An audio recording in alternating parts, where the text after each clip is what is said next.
বন্ধুরা নমস্কার। সরাসরি চলে এলাম কড়াইতেই তেল দিয়ে দিলাম। সামান্য তেল দেব, বেশি তেল দেব না। এবার দিয়ে দিচ্ছি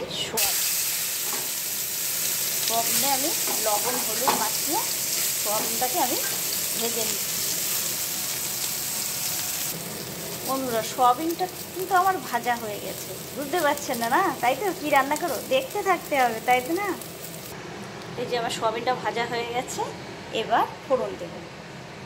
ফোড়নের কাজটা তো করতেই হবে, ফোড়ন না দিলে তো স্বাদ হবে না বন্ধুরা।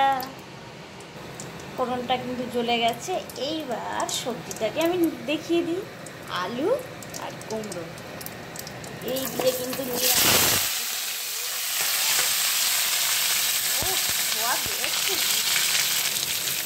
সামান্য একটু লবণ দিয়ে দিতে হবে। লবণ দিয়ে একটু নেড়ে ফেলে দেবো। নিরামিষ কুমড়ো দিয়ে আলু দিয়ে সয়াবিন দিয়ে সবজি, দেখুন কেমন হয় আর কেমন বা লাগে দেখা যাক। কাঁচা লঙ্কা, আদা বাটা, সামান্য জিরে, বেশি জিরে, হলুদ। এবার আমি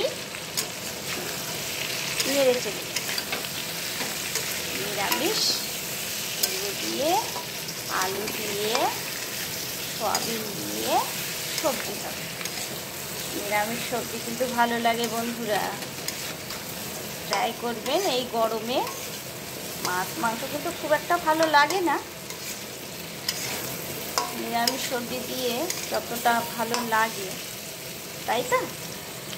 বেশ হালকা হালকাভাবে আমি এটাকে কষে নিচ্ছি। হালকা কিছুটা কষা হয়ে গেছে বন্ধুরা। এবার আমি সোয়াবিনটাকে দিয়ে দিচ্ছি। সোয়াবিনটাকে দিয়ে আবার হালকাভাবে কষে নেব। এত সুন্দর একটা সবজি লাল লাল, তার মধ্যে আরেকটু লাল দিয়ে দিচ্ছি টমেটোর সস। টমেটোর সস দিয়ে আরেকটু নাড়াচাড়া দিতে হবে। সবজি ভাজা কষা সব শেষ। এবার আমি জল দিয়ে দিচ্ছি, সামান্য জল দেব।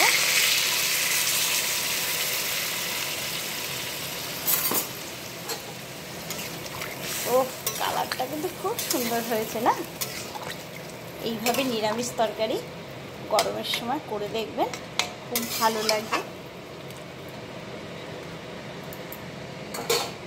কেমন হচ্ছে অবশ্যই বলবেন বন্ধুরা।